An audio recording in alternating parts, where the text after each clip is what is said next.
Yeah, how about if I'll introduce you. How about that? You wouldn't have gotten an introduction otherwise, all right? I'll tickle your ego a bit. Okay. Ladies and gentlemen. Oh, wait, are we on? Is this on? Okay.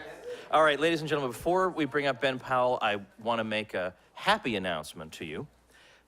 For several days, we have the pleasure of being joined by a great man, a guy who seemed to have come out of nowhere and is like one of the dominant figures now in the Liberty movement, who last year, for 3 solid weeks, had the #1 comedy album on all of iTunes. He's the host of Part of the Problem podcast. He's got a gig on CNN. Heaven knows how that happened, but God love him. It's our friend Dave Smith. He's here with us.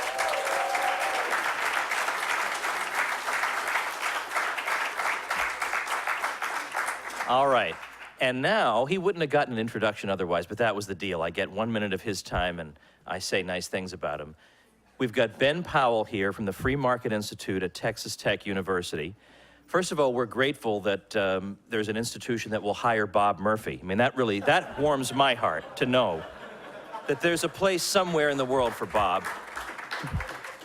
But in particular, Ben is an absolutely fearless defender of the free market, even on the hard questions. And he was telling me just last night, when it was at Wheeling Jesuit University, there was a professor who protested his appearance when he came to talk about sweatshops. And so, in effect, Ben said, oh yeah, we'll have that professor debate me. Ben just absolutely crushed the spirit and hopes and aspirations of that professor. And here you have the treat of listening to him right now on that very subject. Ben Powell.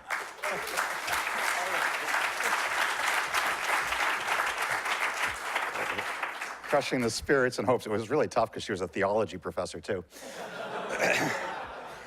But thank you, Tom. It's always great when you introduce a comedian right before your economist speaker to really bring people up and take it down. But it's a great pleasure and honor to be back here to lecture you. This is my second Mises University as a lecturer, but just around 20 years ago, I was here in the audience as a student, and it was an absolutely life-changing experience for me. And I started my last time I lectured at Mises University this way, and I will again this time, of saying what it was like as a student, because it relates to the topic I'm going to talk about today. I remember sitting there, and Rich Vedder was the speaker at the time, and he was giving a lecture on, I don't know, multinational economics or something like that. I was talking about trade issues or what have you. And I remember watching him lecture. He was a little overweight at the time. His hair kind of went both ways. He had big, thick glasses. As he talked, Christian, you'd be in trouble. As he talked, he'd get more and more excited, and saliva would come out of his mouth and kind of spray the front row.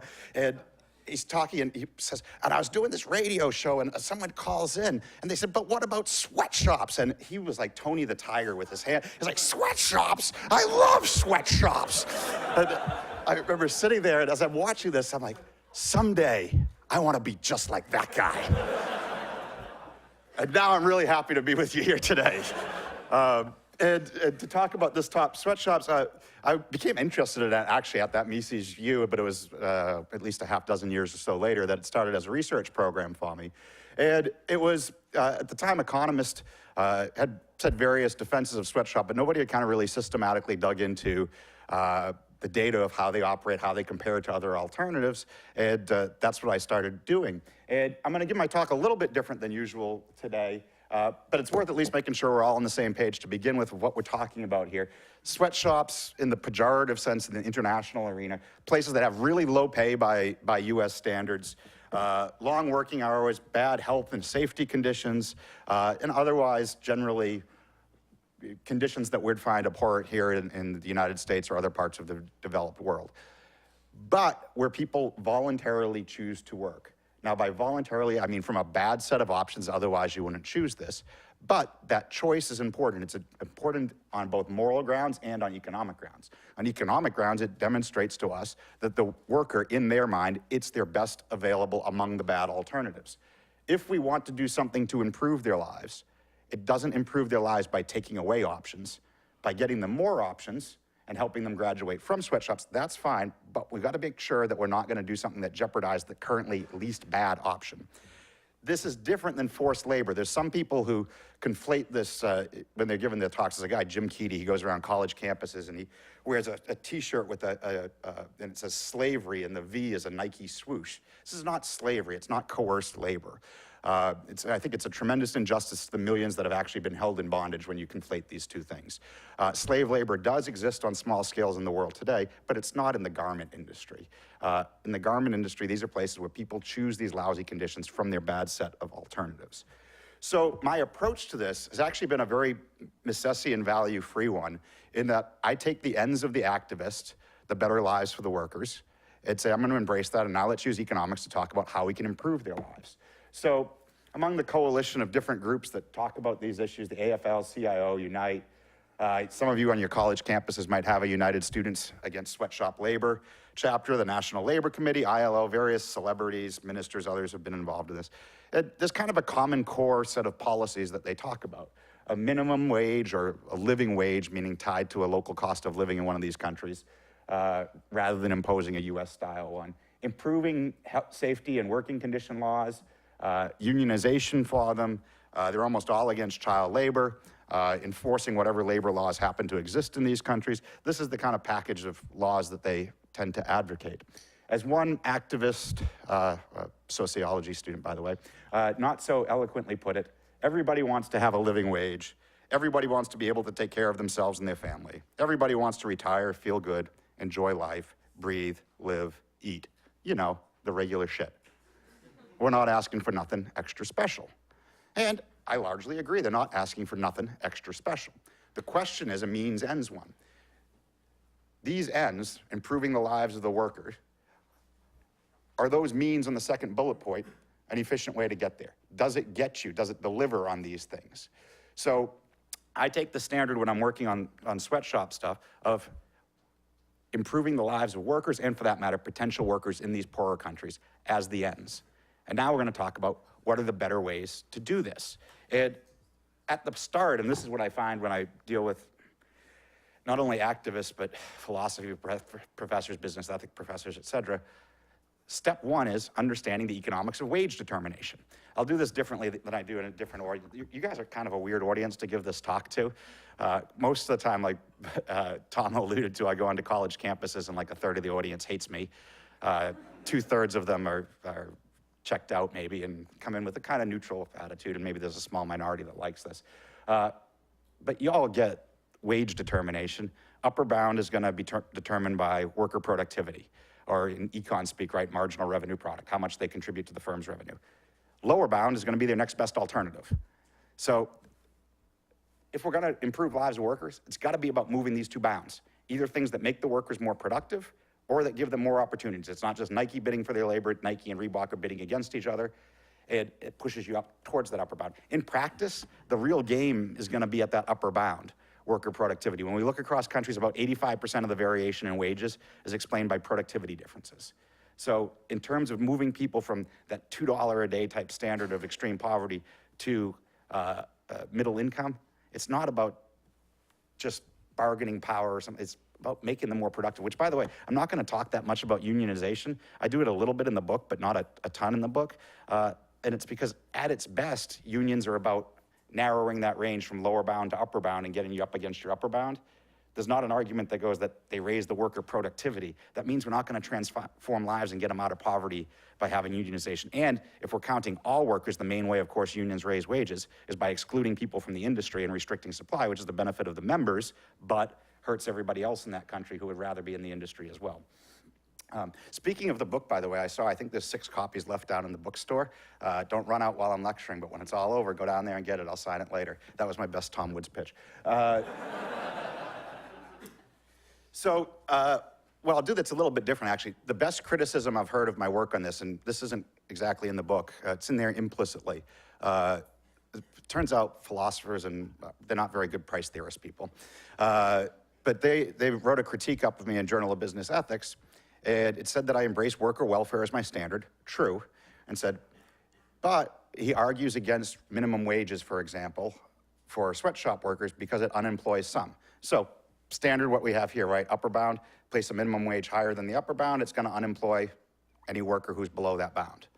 So it's going to throw them into worse alternatives. I'll get into the worse alternatives in a few minutes.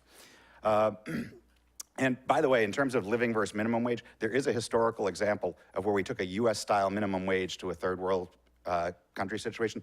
The first US minimum wage in 1938 under the Fair Labor Standards Act set the US minimum wage, I believe, 25 cents per hour. At the time, average productivity in the United States was about 62.5 cents per hour. This, of course, is 38, one of the double dip years of the Great Depression, so it did have negative consequences here. But it applied to the United States and all of its territories. At the time, Puerto Rico had productivity of about 3 to 4 cents an hour. You got massive business closure and unemployment immediately in Puerto Rico. They had to change the law and exempt the territories from it. So that's an illustration of putting a US-style minimum wage in a much poorer country. Most advocates of this realize that they can't do that now. They say, no, it has to be a living wage. We tie it to their local cost of living in that country. I'm always confused, by the way, of living wage. If the people are already alive, don't they have a living wage? But regardless. So the critique from the philosophers came, if we're going to use worker welfare as our standard, and it's going to employ unemploy some people will keep their job, though, yes. And if the gains to those people who keep their job are bigger than the losses to those who lose, then if we're using worker welfare, not economic efficiency, as our metric, then Powell should embrace minimum wages. Fair enough as a logical point. The question is, does it apply empirically? Do more people keep their jobs and get the higher wages than who lose the jobs and become unemployed? So for that, we need to think about like elasticities of supply and demand, right? So think about price sensitivity of workers in the third world. What does the labor supply curve probably look like? You can work or you can starve. Most people aren't issuing you visas, in my mind, unfortunately, to move to other more productive countries. You got a pretty inelastic labor supply. Meanwhile, how do most garments get produced? It's contract work to factories that multinationals can switch between countries like this. Super elastic labor demand curve. So get an inelastic labor supply and elastic labor demand, who's going to bear most of the burden of any imposition of a minimum wage? It's going to be the laborers. The losses to the losers are going to far outweigh the gains to the winners who remain employed. And I go through some examples of illustrating some of this. And also, by the way, thinking about, since it was philosophers, I had to play the game. If worker welfare is our metric, we're explicitly not counting the utility of some people. First world consumers, first world capitalists. Why are we not doing that? Well, presumably it's because of some sort of Rawlsian care about the poor in this case. Well, once we're not counting everybody equally, and we're counting the more poor, well, then if some of them lose their jobs and some keep their jobs, wouldn't we count the welfare of the ones who lose their jobs more than the ones who keep their jobs? By the same logic? What is it that makes it 0-1? Isn't there a continuum? It didn't really work. It's in the Journal of Business Ethics. And you don't have to pay for that like you do in the bookstore for the book. That was a bad Tom Woods. You wouldn't do that. All right. So some people will respond to this, but if we raise the price, they'll say, labor is such a small amount of the price of shoes. Can't it just come out of the employer's profits?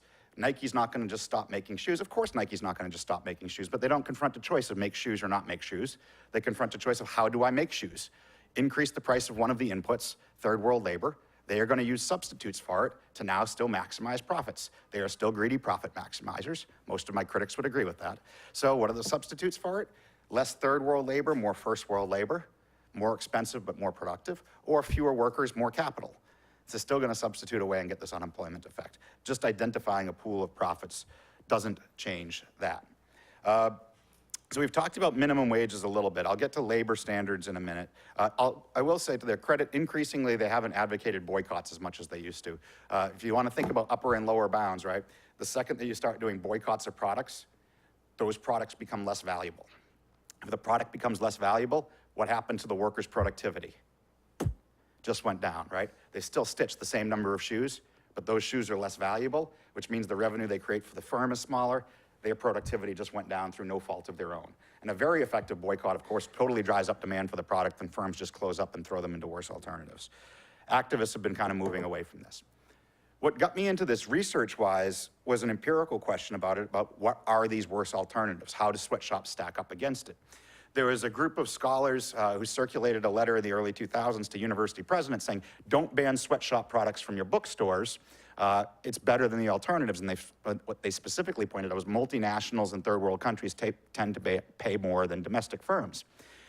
And a group out of course, UMass Amherst, started a petition of scholars against sweatshop labor. And what they said is it might be true that multinationals pay more than domestic firms in third world countries, but that doesn't speak to the situation in sweatshops, because it's not Nike or Reebok that actually employs sweatshop workers. It's domestic subcontractors in these countries that do, and then provide to the multinationals. So they basically said your empirical evidence that you're citing doesn't speak to the case, which is a fair enough point, particularly good for people from UMass Amherst. So what I decided to do is I'll set out to compare sweatshops to these other alternatives then.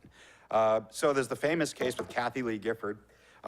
She was employing in her line of clothing a Honduran girl named Wendy Diaz in her sweatshop, and she was confronted by Charlie Kiernigan of the National Labor Committee on television, who brought Wendy to the country and said, "You're exploiting this poor girl. You're paying her 31 cents an hour." And Kathy Lee, she burst into tears and apologized. "I'm going to change my ways." But everyone was comparing the 31 cents an hour to what we could earn in the United States. But that was $967 a year. That translates into $2.75 per day. At that time, in Honduras, more than 15% of the population was living on less than $1 a day. Almost a third were living on less than $2 a day. And in fact, as a 15-year-old, this girl was earning 37% above the national average. Now, can we want her to do better? Of course. But we have to compare it to the realistic alternatives in that economy. She is not one of the worst people off there at that time. In fact, people getting her job would be a step up for most of them. Incidentally, chapter 4 of the book is called "Don't Cry for Me, Kathy Lee," sweatshop jobs and third world alternatives or something like that. So I'm getting back to my Tom Woods shtick still in the book. So what I set out to do on the first article on this was try to systematically compare these sweatshop jobs to the alternatives, because economists had made one-off comparisons of, scavenging in a trash dump in Vietnam or Cambodia or something compared to what the wages of a sweatshop were. I said, well, let's look at it more systematically. So what we did, the problem, of course, why nobody did this was there's no nice, neat database that you can download from the World Bank or something that says, hey, sweatshops jobs. It doesn't exist. And in fact, I started by giving you a list of characteristics of a sweatshop. But given those characteristics, we can all nod our head, but it doesn't get us very far in putting our finger on, that's a sweatshop in a pejorative term, and well, that's just production in a third world country. How low do wages have to be? How bad do working conditions have to be? What if working conditions are bad, but wages are high? My brother's a commercial diver. He swims up sewer pipes. I would call that pretty shitty conditions. But he makes good wages. So now turn this to a sweatshop. Where do you draw the line? So what we did is we said, and by we, it's David Scarbeck. He's a professor at Brown now. He was my student at the time.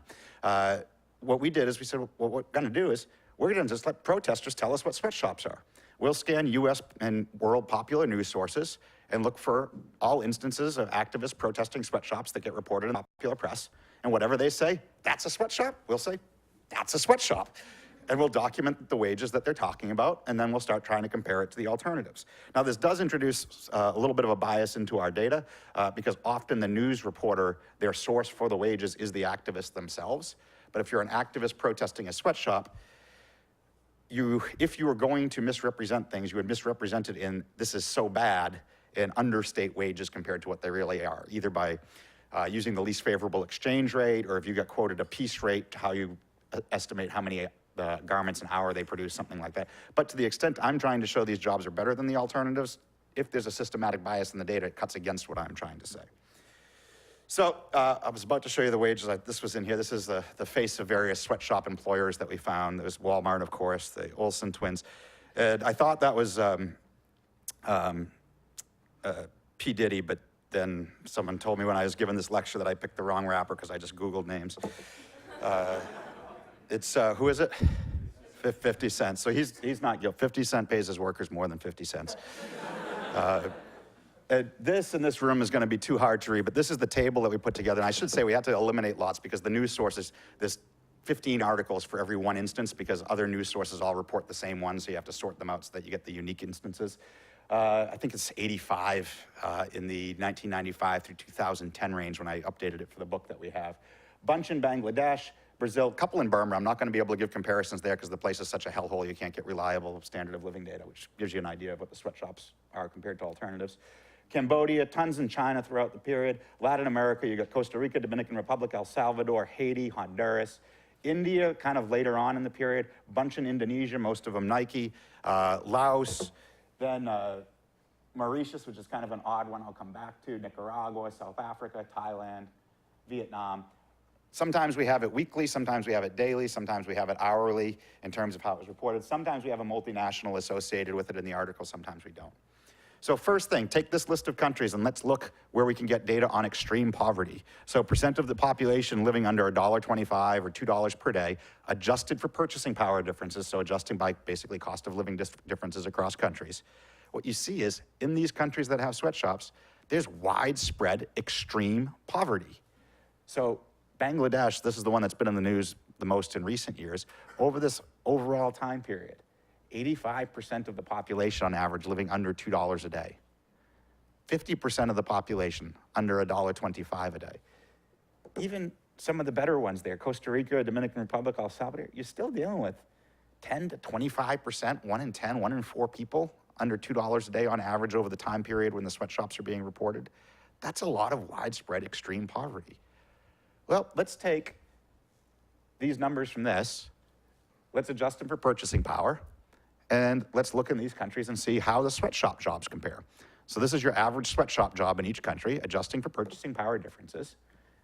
Every single one of them, you get above the $2 a day threshold, including in Bangladesh, where 85% of the population in this time period did not.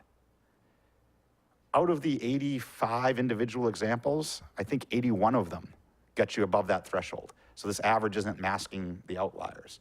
3 of those outliers were Bangladesh, where the extreme poverty was the worst, and the other one was China in 1997, when there was literally almost a billion more people in extreme poverty in China than there is today.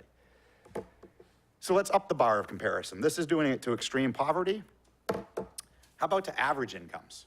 So for this one, we didn't have systematic data, obviously, from these news articles on how many hours the people worked. So we do it for 40, 50, 60, or 70 hours.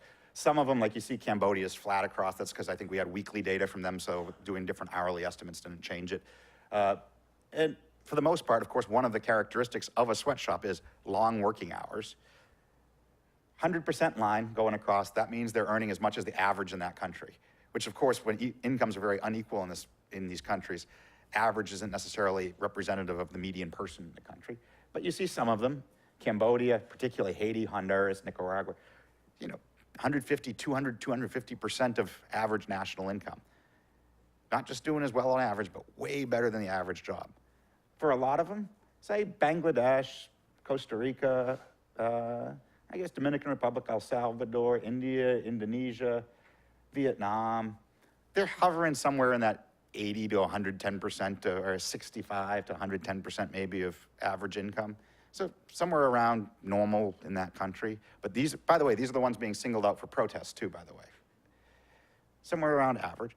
Now, some of them you've seen by now are way below the average. This is what the protesters would be saying. Aha, see, these are really bad jobs. Now, of course, just because something's below average doesn't mean it's bad for that worker. Almost by definition, half of your jobs are going to be below average. The key is that it's better than their next best alternative. However, you do see some. The point of the exercise is to look and say, how does it compare just to every other opportunity in the economy? Some of them, Brazil, China to some extent, Mauritius definitely, South Africa, Thailand, these are way below average. What's going on in these ones? Well, Brazil, turns out when you look at the actual case, it's not Brazilians working in the sweatshop. It's illegal immigrants from Bolivia working in a Brazilian sweatshop. If you compare the income they're making in the Brazilian sweatshop to Bolivian average income, they're well over 100%.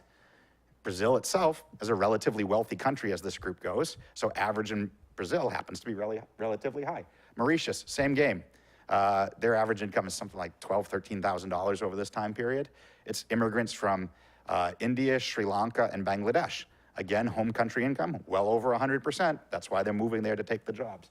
Each one of these had an immigration story. China's is a little bit unique. It's not international migration. It's vast inequalities between enterprise zones and cities and rural China, and it's migration from rural, poor areas of China to city areas that have higher income that's doing it. So it's not international migration, but the dynamic's the same.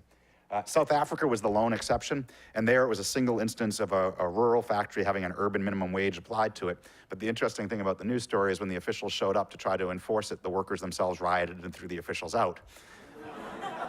Apparently, they understood their jobs were at jeopardy.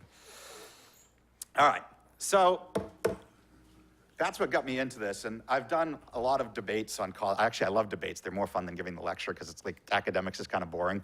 Like you work on your work, and by the time it gets published, you're so done with it. Like debates is as close as we get to like sports. It's like, oh, you get the ball in your hand. There's 4 seconds to go. I might win. The TV's kind of like that too. The judge has more fun than us academics on that. But I was doing a debate, I think it was in Michigan, and a labor rights activist. And the anti-sweatshop group had picked her, and the econ club had picked me. And she started the debate by saying, I'm not gonna dispute that wages aren't better in sweatshops than the alternative. And you should have seen all the unshowered people in the crowd kind of go like, oh, really? Like we invited her? Apparently she had seen some of my stuff and she didn't want to argue that. And what she said is, it's the working conditions. The working conditions are the problem.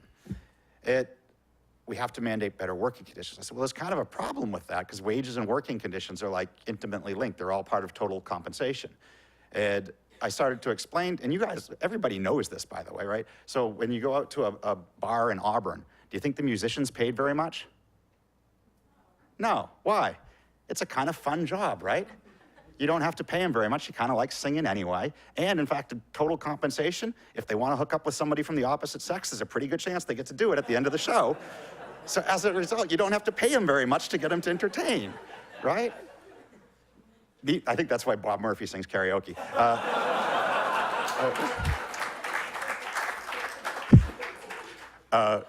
Meanwhile, if you're a garbage man, it's an unpleasant job, but doesn't take very much skills, but its pay relative to the skill set is relatively high because it's an unpleasant job. So wages and working conditions are tied together. And I explained this during the debate, and she said, well, that's just economic theory.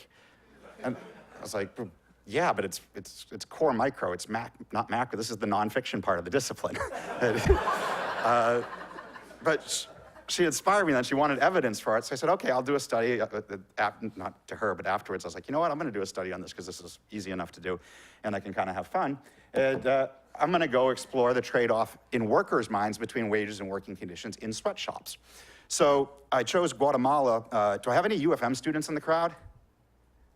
No University of Francisco Marroquin students? I thought there was always one at Mises U. You guys missed out this year. UFM's an inspiring place in Guatemala, a university where every student, regardless of major, takes a course in the thought of Mises and a course in the thought of Hayek. It's a phenomenal place. I've been down there many times. And the National Labor Committee had done an expose on 4 different Guatemalan firms that they were protesting as sweatshops. One of them had since gone out of business. One was like an ag processing plant, so it doesn't fit the typical apparel sweatshop. The other 2, Sambridge and Nicotex, did. And so I went down there and went to survey the workers and asked them. The National Labor Committee had a long list of things that they complained about. Inadequate pay, long hours, poor working conditions. Guatemalan law mandates that all of the workers had to be enrolled in the state health insurance. They were only enrolling like 20–25% of the workers at any one time and changing who was enrolled. So like you could go for your annual checkup, but if you had an emergency at a other part of the time of the year, it didn't work out so well. Not giving them the mandated legal vacation time, being verbally abusive to the employees. And so we took this list and we created a survey to ask the workers. Now, there's a problem if you go to survey the workers. If you ask the company's permission and go in and do it on company property, you have to be worried that they're going to taint your sample by either intimidating the workers directly or the workers just thinking that the employer might be listening in or something, or the firm choosing which sample of workers you get to choose. So we didn't want to get permission. In fact, we didn't want them to know it was doing it. So what we did is we surveyed the workers outside of the firms as they were coming or going at the beginning or end of the day from their job. And by we, I mean I paid a Guatemalan survey firm to do this because I kind of stand out in Guatemala.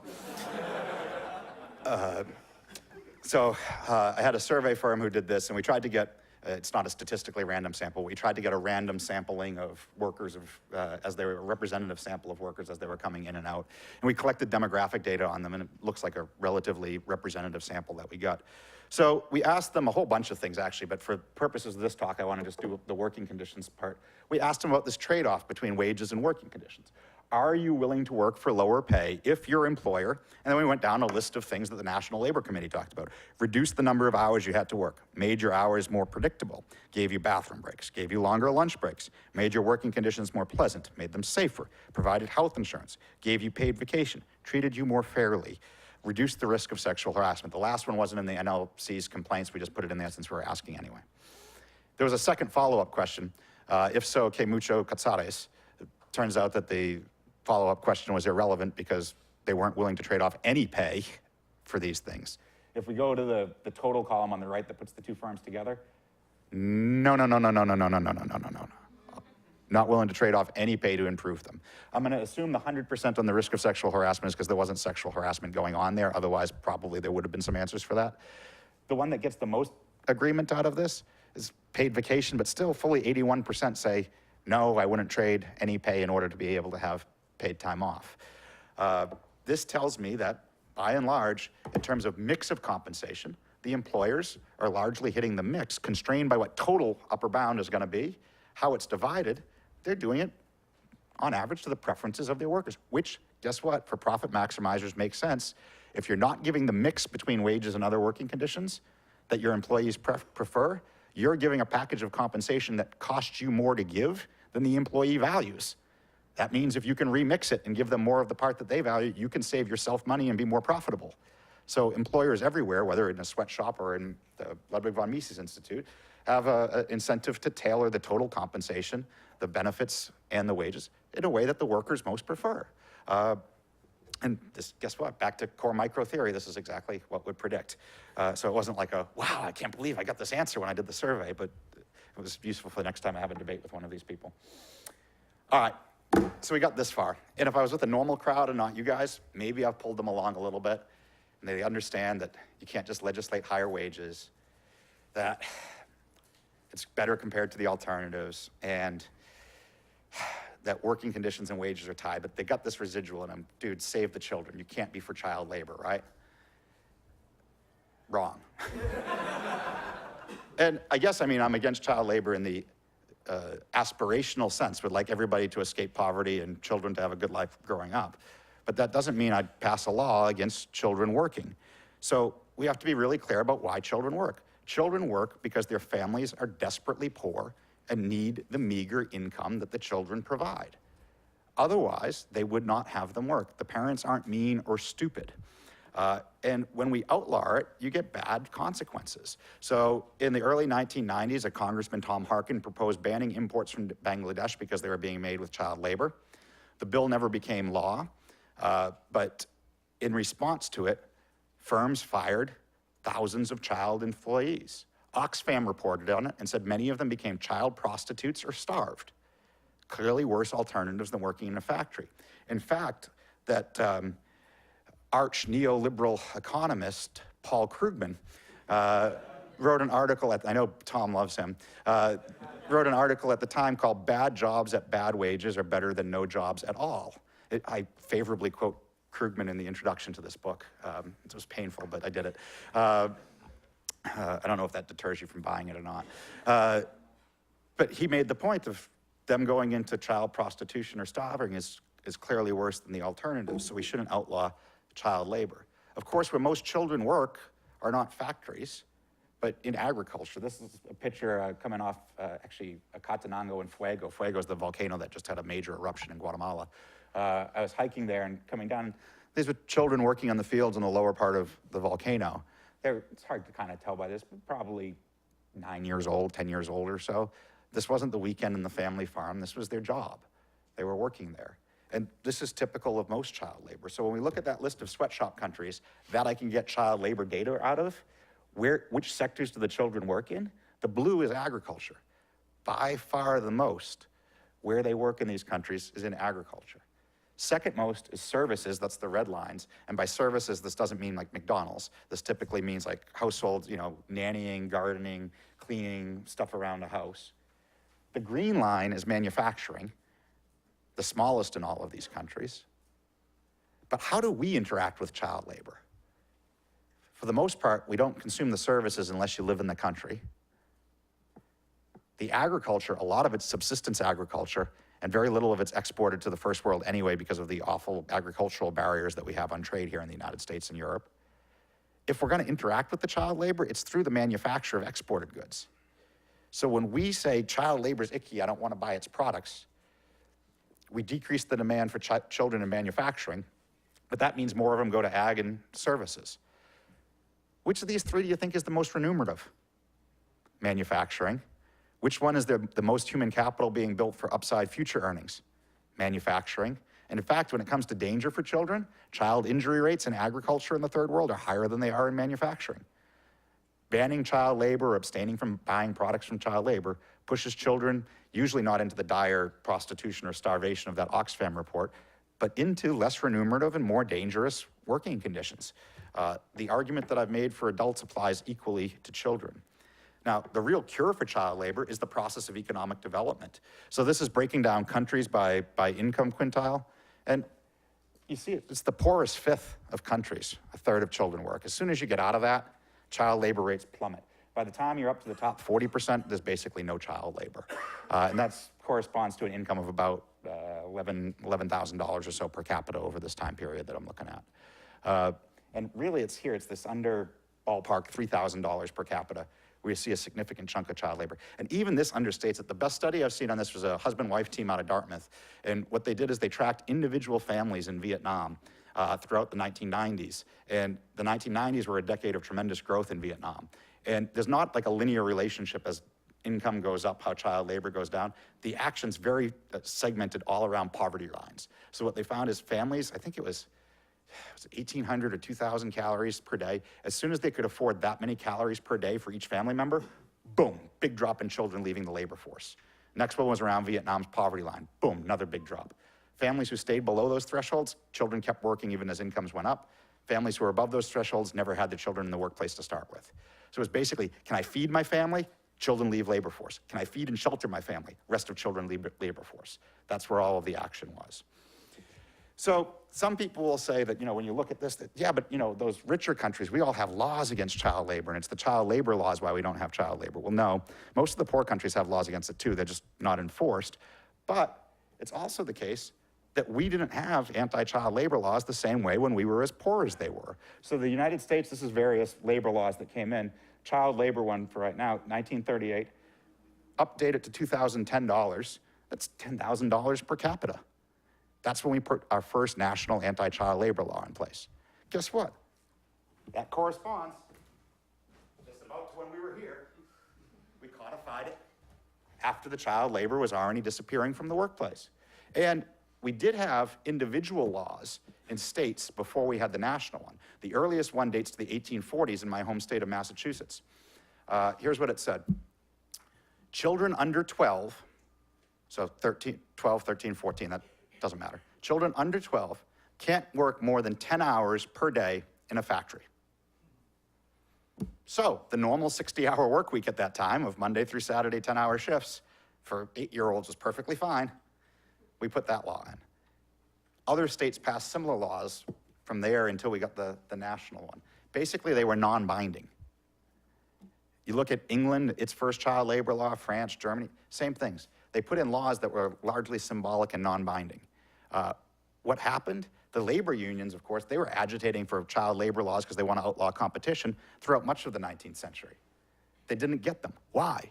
Think about interest group politics, right? Big business would lobby back and prevent it from happening. Why did we all of a sudden get anti-child labor laws? Because big business stopped lobbying against it. Why? Because they weren't employing children. They didn't give a shit anymore. So the political economy of it, they would allow you to codify what was the market process was already happening of getting children out of the labor force. Once it was, of course there's some industry laggards or something, but basically it codified what was already happening. The economists who have looked at progressive era labor laws and mandatory school attendance laws, what they find is once you account for economic growth, either mandatory school attendance or anti-child labor laws don't explain the reduction in child labor. It's all economic growth that's creating the action there. The laws were largely symbolic. So, not unlike child labor, the real cure for sweatshops is this process of economic development. These things are not new. My original home state is Massachusetts. I went to University of Massachusetts at Lowell. So I grew up around the factory. In fact, my hometown is Haverhill, Massachusetts. It was known as the Shoe City. Lowell, of course, is heart of the Industrial Revolution. What we had in those cities were sweatshops. In fact, my ancestors worked in places that today we would call sweatshops. So my great-grandmother worked in the Cardinal Shoe Factory in Lawrence, Massachusetts. But we no longer have them there. What happened? Well, as we became more productive, we accumulated the proximate causes of economic development, more physical capital, better technology, more human capital. Upper bound started increasing. Total compensation started increasing. We started switching what we were doing. Textiles started leaving New England. First they came down to the South, then they left the South and started going international. We became more productive, we graduated. Sweatshops are like the bottom rung, one of the bottom rungs of the ladder of economic development. And sometimes people will talk about this process, say, oh, it took so long in the United States and Great Britain. Yeah, United States is probably about 100, depending what you date of start of Industrial Revolution to post-sweatshop, about 100 years. Britain maybe 125, 130, depending precisely how you want to date this. But why did the United States go quicker than Britain? Well, where did we get our technology? Started by stealing it from Great Britain, right? Where did we get some of the physical capital? Well, investment from Great Britain. The process happened a little bit quicker. Sweatshop countries circa 1960, Taiwan, Hong Kong, Singapore, South Korea. What happens, a generation, they go from they were pre-industrial 1950, like $300 per capita standard of living. In a generation, they shoot to first world standards of living. What happened? The world was so much wealthier. There was so much better technology capital. Once they got their institutions right, what I would call the fundamental causes of economic development, having strong property rights, a tolerable degree of the rule of law, and a decent amount of economic freedom, once they get those right, those proximate causes can fly in and make the process happen so much quicker today than what it could before. Some people, when I talk about this too, will say, yeah, okay, but they'll say, it's a global race to the bottom. These companies keep going to poorer and poorer places. And I'm like, yeah, better style, that's great. But they make it sound like, Hong Kong got raped and pillaged. Like, what? No, what happened? It's circa 19, I don't know if you've ever seen, if we can say Milton Friedman here. If you've ever seen Milton Friedman's Free to Choose video series, the old 1978 one, he goes to like Hong Kong and shows like manufacturing. If you see that today, he's talking about how advanced they've become. And you see it today, you're like, oh my God, they were so backwards that Hong Kong from beacon of economic freedom in the world, went from pre-industrial to what he thought was amazing development by 1978, 80, whenever the video was coming out. And today is launched far beyond that. It makes, New York City look like, child's play, actually, when you look across from Kowloon to Central and see the skyline. It's actually awesome, capitalist, inspiring place to go up to the top of the tallest building on the mainland side and just watch the commerce and the harbor and the buildings in every direction. It's like, and think, 1950, this was pre-industrial. It's a freaking rock with a deep port. We gave them a little bit, they gave themselves a little bit of economic freedom, and boom, that's what you got. But what happened there, right? It was textile. As workers became more productive, the opportunity cost of employing them in garment manufacturing rose. The garment manufacturers couldn't bid enough to get their labor because they were being bid into more productive industries. So the garment manufacturers had to go elsewhere for their laborers. They start going somewhere. Hong Kong didn't get raped and pillaged. It graduated up, and the garment manufacturers had to go somewhere. As they keep running this global race to the bottom, it's people are graduating up the level of development and doing better, and they're resorting to going finding other people who are even poorer and helping them start up the ladder. This is great, but it doesn't imply that there's like some last place in central sub-Saharan Africa that gets sweatshops and is like permanently at the sweatshop stage. At that point, there's no poorer country to go. Well, as the workers become more productive, they're going to have to start getting better wages and working conditions, just like everywhere else. But now there's nowhere for the employers to go. So garment manufacturing starts looking more like it does in, say, North Carolina today than what it does in Bangladesh today. And the relative price of clothes compared to other goods starts going up. But we're in a much wealthier world and everybody's better off. This is a wonderful process. So when they say it's a global race to the bottom, just remember, it's great. So Tom mentioned that I've got protests on campuses and stuff when I've been there. This was from Florida State.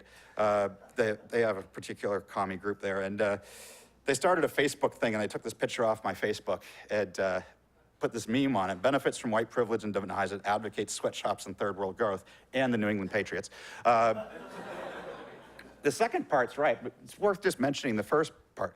Now, I'm not going to dispute about white privilege in the United States via each other here in the United States, but in a global context, in the context of sweatshops and development, it's not white privilege. It's the privilege of living in a place like the United States or Europe that has a tolerable degree of, semi-tolerable degree of economic freedom and rule of law, and has had it for a long time and whose ancestors accumulated physical capital, technology, and made us a wealthier place. It ain't about your skin color. Take a Haitian out of Haiti, let them move to the United States today. On average, their income goes up 1,000%. It ain't about black or white. 1,000% Haiti moves. It's about the same for a Nigerian, about 150% for a Mexican. So it's the privilege of the institutions that better allow us to use our human capital. So when I talk about upper bound being limited in these countries, it's often through no fault of the worker themselves and their capital. It's the crappy environment that they operate in with their bad government that doesn't respect the rule of law, give them very much economic freedom. So when a firm goes in to employ them, they have to worry if their profits are going to be inflated away, if their business is going to be nationalized. And all of this goes into estimating how much can I pay a worker. Take that same worker, let them match with other physical capital, other human capital in a better environment, they become much more productive. So it's not about skin color. Sweatshops have helped white people escape poverty, they've helped yellow people escape poverty, they've helped brown people escape poverty, they've helped black people escape poverty. It's not about skin color. All right, so as I wrap up here, what good can activists do? This is Air Sweatshops. Someone had this stitched into a shoe, I swear it wasn't me. I can only assume that they were limited in the number of letters that they could use. There's nothing anti-market about some of these ethical branding campaigns necessarily. So why does Nike pay Michael Jordan so much? Because everyone wants to be like Mike, right? It creates extra subjective value in your brain, so you're willing to pay more for the product. To the extent that people value products because they were Air Sweatshops and would be willing to pay a worker more because of it, great, their upper bound just went up. You can market it that way, except there's a whole lot of fraud in this. So just like the fair trade coffee stuff, often it's not making the workers better off. So there's a group called Shop with the Conscience Consumer Guide. They guarantee all products on their website are sourced from sweat-free facilities where the workers have a living wage, the right to unionize, and good working conditions. Ready? Here's their source factories. Feel like you're helping third world workers. It's a Made in the USA campaign in disguise. It's bullshit. So there's when sweatshop activists ask me, like, what can I do? I'd be like, create a nonprofit that exposes the frauds that are this stuff, if you really want to try to help workers. I did omit one factory. There was one in Asia, but it made the map smaller. All right, so what good can they do? I'd be careful about this branding stuff. Say buy the products, but advocate for different things. Free trade.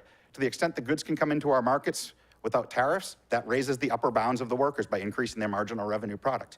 In fact, for substitute goods like agriculture, let that come into the United States duty-free, and that gives them better alternatives than just working in the factory as well. It raises the upper bound in other industries.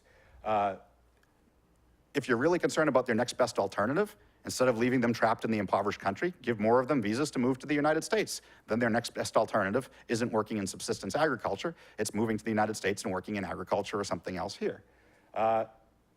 What they really need, of course, is institutional reform. They need more economic freedom, better property rights. I'm very pessimistic about us in the West or outside activists to be able to do that in any third world country. I mean, I think the exchange of ideas is hugely important to the extent we have international students coming to places like Mises University and bringing books back and talking to people in their country. This is all crucial. This is why I love what University of Francisco Marroquín does so much. But it's not something I think that can be done from the outside. It's a spontaneous bottom-up process that has to be the hearts and minds of citizens in these countries that enforce it on their bad governments. But until then, rule number one for all of us in the first world should be do no harm, and that means engage in commerce and trade with these people because it makes not just us better off, but them better off too. Thank you very much.